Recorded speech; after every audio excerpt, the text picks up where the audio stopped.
तो जैसे कि लास्ट एपिसोड में हमने देखा था, जो किंग यान होता है उसे पीकॉक लैंड तक पहुंचने के लिए किसी टेलीपोर्टेशन आईडी की ज़रूरत होती है, जिसके बारे में वो पूछने के लिए एक सिटी के अंदर जाने लगता है। और अब वो सिटी के अंदर आने के बाद जो किंग यान होता है वो वहाँ पर मौजूद लोगों के पावर ओरा को देखने लगता है, और वो वहाँ के लोगों के पावर ओरा को देखते हुए बोलता है कि यहाँ के लोग इतने पावरफुल नहीं है, और यहाँ पर जो सबसे ज़्यादा पावरफुल है वो भी केवल यिंग बियान रियलम पर है। और किंग यान के अब इतना बोलते ही एक पर्सन भागते हुए किंग यान की तरफ आने लगता है, और वो चिल्लाते हुए बोलता है कि आखिर वहाँ पर कौन है। और इतना बोलते ही हम देखते हैं कि वो भी एक डीमन होता है जो कि किंग यान के सामने आ चुका होता है। और अब किंग यान को देखकर वो शौक होते हुए अपने मन में सोचता है, आखिर मेरे डिवाइन सन्स को क्या हो गया है जो कि मैं इस पर्सन की पावर लेवल को महसूस ही नहीं कर पा रहा हूँ। कहीं ऐसा तो नहीं है कि ये जो पर्सन है ये बहुत ज़्यादा पावरफुल है। और अब इतना सोचकर वो जो पर्सन होता है वो किंग यान को ग्रीट करते हुए उसे बोलता है कि सीनियर, मेरा नाम जियांग टोंग है, तो क्या मैं जान सकता हूँ कि मैं यहाँ पर आपकी किस तरह से मदद कर सकता हूँ। जो सुनकर जो किंग यान होता है वो उस लड़के से बोलता है कि मैं यहाँ पर थोड़ी इन्फॉर्मेशन लेने के लिए आया हूँ, क्या तुम मुझे बता सकते हो कि जो टेलीपोर्टेशन एरे है वो कहाँ पर है। जो सुनकर अब जो लड़का होता है वो अपने पास से एक मैप को निकाल लेता है, और उसे निकाल कर वो किंग यान से बोलता है कि सीनियर जरा यहाँ पर देखिए, इस मैप के ऊपर जो ये हुआ सिटी बनी हुई है इसके अंदर एक टेलीपोर्टेशन एरे है, और ये उसी तरह का टेलीपोर्टेशन एरे है जिस तरह का आप पूछ रहे हो। लेकिन एग्जैक्टली ये टेलीपोर्टेशन एरे किस जगह पर है इस बारे में मैं नहीं जानता। जो सुनकर जो किंग यान होता है वो भी उसका शुक्रिया था बोल देता है। जो सुनकर अब जो लड़का होता है वो किंग यान को ग्रेट करते हुए बोलता है कि ये मेरे लिए काफ़ी खुशी की बात है कि मैं आपके काम आ पाया। जो सुनकर जो किंग यान होता है वो उसकी तरफ देखते हुए उससे बोलता है, मैं तुम्हें देखकर बता सकता हूँ कि पिछले 20 सालों से तुम फ्लाइंग बियॉन्ड रियलम के अर्ली स्टेज पर रुके हुए हो, और तुम इससे ब्रेक थ्रू नहीं कर पा रहे। जो सुनकर अब जो वो लड़का होता है वो किंग यान से बोलता है कि हाँ सीनियर, आपने सही कहा, मैं 20 साल पहले ही इस लेवल पर पहुंच गया था, लेकिन इतनी कल्टीवेशन करने के बाद भी और सब कुछ करने के बाद भी मैं ब्रेक थ्रू नहीं कर पाया, इसीलिए मुझे लगता है कि मैं बस बेवकूफ़ हूँ। जो सुनकर जो किंग यान होता है वो उसकी तारीफ करते हुए बोलता है कि तुम इतनी कम एज में ही अर्ली स्टेज पर चले गए हो, वो भी बिना किसी ट्रेनिंग मेथड के, सच में तुम एक ट्रूली जीनियस हो। और चूंकि तुमने यहाँ पर मेरी मदद की है और उसी के साथ में जो तुम्हारा बिहेवियर है वो भी काफ़ी अच्छा है, तो इसीलिए मैं तुम्हें यहाँ पर एक रिवॉर्ड दूंगा। और इतना बोलकर जो किंग यान होता है वो उस लड़के के फोरहेड के अंदर एक टेक्निक को डालने लगता है, जो देखकर अब वो भी काफ़ी ज़्यादा शौक हो जाता है। अब वो खुद को किसी दूसरी जगह पर ही पाता है जहाँ पर की जो किंग यान की टेक्निक होती है वो उसके चारों तरफ घूम रही होती है, जिसे देखकर तो वो शौक होते हुए बोलता है कि सच में ये तो एक प्रीसियस मेथड है कल्टीवेशन का। और वो ये सोच ही रहा होता है तभी जो किंग यान होता है वो वहाँ से जाने लगता है, और वो वहाँ से जाते हुए उससे बोलता है कि ये मैंने तुम्हें मेथड इसलिए दिया है ताकि तुम खुद को पावरफुल बनाकर अपने इस होम टाउन को प्रोटेक्ट कर सको, तो इसीलिए तुम कमज़ोर लोगों को प्रोटेक्ट करना। जो सुनकर अब जो वो लड़का होता है वो भी चिल्लाते हुए किंग यान से बोलता है कि सीनियर, मेरी हेल्प करने के लिए आपका बहुत बहुत शुक्रिया, अगर फ्यूचर में आपको कभी भी मेरी मदद की ज़रूरत हो तो प्लीज़ आप मुझे याद ज़रूर करना। जो सुनकर किंग यान भी उसे ठीक है बोलकर वहाँ से निकल जाता है। और अब किंग यान के वहाँ से चले जाने के बाद वो लड़का भी काफ़ी ज़्यादा खुश हो जाता है, और वो खुश होते हुए बोलता है कि मैंने कभी भी नहीं सोचा था कि मेरी किस्मत इतनी ज़्यादा अच्छी होगी कि हमारी सिटी से कोई पावरफुल कल्टीवेटर गुजरेगा जो कि मुझे यहाँ पर इतनी अच्छी टेक्निक भी दे जाएगा। और अब इस टेक्निक की मेथड से मैं सिटी का सबसे पावरफुल पर्सन बन जाऊंगा, जिसके बाद वो भी मेरे सामने नहीं टिक पाएगा, और हमें नहीं पता लगता कि ये किसके बारे में बात कर रहा है। जिसके बाद अब हम देखते हैं कि जो किंग यान की जो फ्लाइंग कार होती है वो फुल स्पीड में वहाँ से जाने लगती है। और अब जो किंग रुओ होती है वो किंग यान से बोलती है कि किंग यान, क्या तुम मुझे बताओगे कि अब हम किस सिटी के अंदर जा रहे हैं। जो सुनकर जो किंग यान होता है वो किंग रुओ को बताता है कि मुझे इन्फॉर्मेशन मिली है कि पास ही में एक सिटी है जिसके अंदर की एक टेलीपोर्टेशन एरे है, और उस टेलीपोर्टेशन एरे का यूज कर हम बहुत ही आसानी से तुम्हारे क्लैन में चले जाएंगे। जो सुनकर अब किंग रुओ भी काफ़ी ज़्यादा खुश हो जाती है। लेकिन तभी जो किंग यान होता है वो किसी चीज़ को देखकर काफ़ी ज़्यादा शौक हो जाता है, और उसे ऐसे शौक देखकर जो किंग रुओ होती है वो किंग यान से बोलती है कि किंग यान, क्या हुआ, तुम एकदम से ऐसे शौक क्यों हो गए। जो सुनकर किंग यान किंग रुओ को बताता है कि मैं इसलिए खुश हो रहा हूँ क्योंकि मैंने एक फ्लाइंग शिप को ढूंढ लिया है। जो सुनकर किंग रुओ को कुछ भी समझ में नहीं आता, और वो थोड़ा शौक होते हुए बोलती है कि फ्लाइंग शिप आखिर ये क्या होती है। जो सुनकर किंग यान उसको बताता है कि सामने देखो, वो तुम्हारे सामने ही है। और किंग यान के इतना बोलते हुए हम देखते हैं कि वहाँ पर एक फ्लाइंग शिप आ जाती है, जिसे देखकर जो किंग यान होता है वो बताता है कि ये फ्लाइंग शिप होती है जिसे कि जो सी क्लाउड स्टोन होते हैं उनसे बनाया जाता है,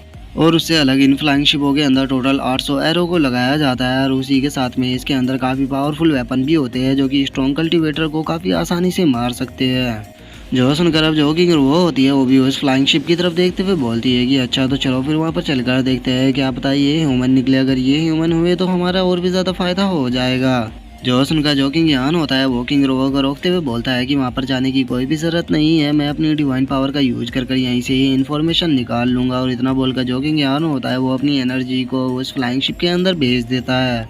जिसके बाद हम देखते हैं कि उस फ्लाइंग शिप के अंदर ह्यूमन होते हैं और उनमें से एक बंदा हंसते हुए बोलता है कि मैंने सुना है कि जो स्नो माउंटेन है पिकॉक रिज के अंदर वो सच में बहुत ही ज़्यादा अच्छा माउंटेन है, क्योंकि उसके अंदर स्नो गिरती है। और ऐसा कहा जाता है कि जितने भी कल्टीवेटर होते हैं वो लाइफ में एक बार वहाँ पर घूमने जरूर जाते हैं। जो सुनकर दूसरा बंदा बोलता है कि हाँ बिल्कुल, क्योंकि वो जगह इतनी खूबसूरत है कि कोई भी वहाँ पर जाने से खुद को नहीं रोक सकता। जो सुनकर जो उनमें से एक और बंदा होता है वो उनको बताता है कि क्या तुमने ब्लैक स्टोन सी के बारे में सुना है? मैंने सुना है कि उसके अंदर जो वाटर होता है वो काफ़ी ज़्यादा अच्छा होता है, जिसे कि लोग कल्टीवेशन के लिए भी यूज़ करते हैं। और उन लोगों की बातों को सुनकर जो किंग यान होता है वो किंग रोवो को बताता है कि ये तो काफ़ी अच्छी चीज़ हो गई, क्योंकि ये लोग भी जो पिकॉक क्लैन है वो वहाँ पर ही जा रहे हैं। जो सुनकर किंग रोवो भी अब काफ़ी ज़्यादा खुश हो जाती है और वो खुश होते हुए बोलती है कि सच में ये कोइंसिडेंस तो सच में काफ़ी अच्छा है। और उन दोनों को इस तरह से खुश देखकर जो यानियो होती है वो किंग यान से बोलती है कि ब्रदर आप दोनों इस तरह से खुश क्यों हो रहे हो, क्या हम उस जगह पर पहुँच गए? जो सुनकर किंग यान उससे बोलता है कि नहीं, अभी हम नहीं पहुँचे,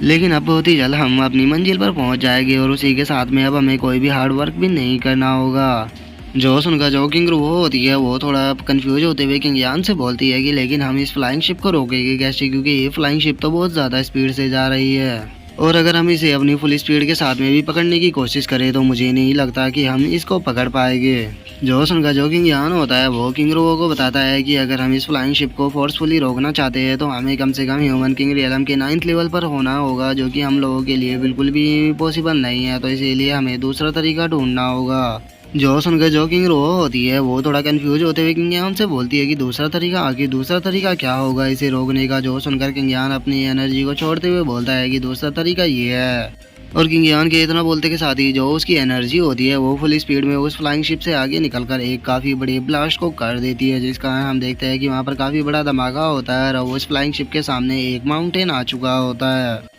जो देखकर अब जो उस फ्लाइंग शिप के लोग होते हैं वे भी काफ़ी ज़्यादा शौक हो जाते हैं और वे शौक होते हुए बोलते हैं कि आखिर यहाँ पर चल क्या रहा है, एकदम से इतने ज़्यादा जो माउंटेन है ये यहाँ पर कहाँ से आ गए? जो सुनकर जो दूसरा बंदा होता है वो चिल्लाते हुए बोलता है कि कहीं ऐसा तो नहीं है कि ये किसी तरह का इल्यूजन है। जो सुनकर दूसरा वाला बंदा बोलता है कि हो सकता है कि ये इल्यूजन ना हो और ये पक्का कोई माउंटेन हो, तो इसीलिए हमें अपनी फ्लाइंग शिप को रोकना चाहिए, क्योंकि अगर वो इससे टकरा गई तो हम सभी लोग मारे जाएंगे। और उन लोगों की फ्लाइंग शिप को रुकता हुआ देखकर जो किंग यान होता है वो बोलता है कि लो फाइनली ये थोड़े स्लो हो गए। और इतना बोलकर अब जो किंग यान होता है वो यानियो और उसके ग्रैंडफादर से बोलता है कि ठीक है अब यहाँ पर एक गेम खेलने का टाइम आ गया है जो कि हम सभी लोग साथ में खेलेंगे। जो सुनकर किंग रोवो को कुछ भी समझ में नहीं आता और वो किंग यान से बोलती है कि आखिर तुम किस तरह का गेम खेलने वाले हो? जो सुनकर जो किंग यान होता है वो यानियो से बोलता है कि यानियो मैं तुम्हें यहाँ पर एक रोल देने वाला हूँ, तुम जो मोहाई सेक्ट है उसकी यहाँ पर यंग मास्टर होने वाली हो और हम सभी लोग तुम्हारे सर्वेंट और बॉडीगार्ड है। और इतना बोलकर जो किंग यान होता है वो किंग रोवो की तरफ देखते हुए उससे बोलता है कि और हाँ तुम यानियो की मैड हो।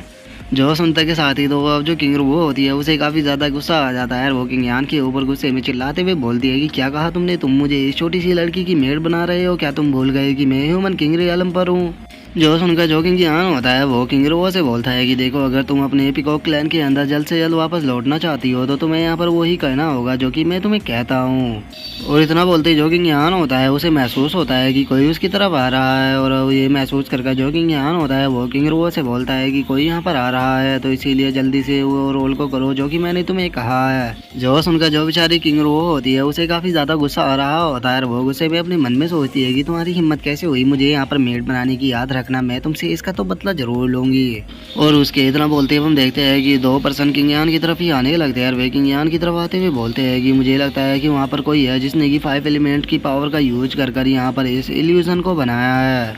जो सुनकर जो दूसरे वाला बंदा होता है वो पहले वाले से बोलता है कि वो तो अच्छा हुआ कि हम लोग टाइम पर रुक गए, नहीं तो पता नहीं क्या होता अगर हम उस 5 एलिमेंट की पावर से टकराते थे। और मैं तो ये सोच रहा हूँ कि जिसने इस चीज़ को बनाया है वो बंदा कितना पावरफुल होगा। जो सुनकर जो पहले वाला बंदा होता है वो दूसरे वाले से बोलता है कि हाँ ये तो पक्का है कि वो जो पर्सन है वो बहुत ज़्यादा पावरफुल है और हमें यहाँ पर रोकने का उसके पास पक्का कोई ना कोई रीज़न होगा, तो इसीलिए हमें चलकर उससे बात करनी चाहिए। और उन लोगों की इतना बोलते हैं वो हमारा जो व्यू होता है वो किंग यान की एरे कार के अंदर आ जाता है, जहाँ पर की जो यानियो होती है वो एक यंग मास्टर की तरह कुर्सी पर बैठी हुई होती है और वहीं जो किंग रोवो होती है वो बेचारी उसे पंखे से हवा कर रही होती है। और जो अब किंग यान होता है वो उन लोगों से बोलता है कि तुम्हें यहाँ पर किसी को भी ढूंढने की ज़रूरत नहीं है क्योंकि हम लोग यहाँ पर है।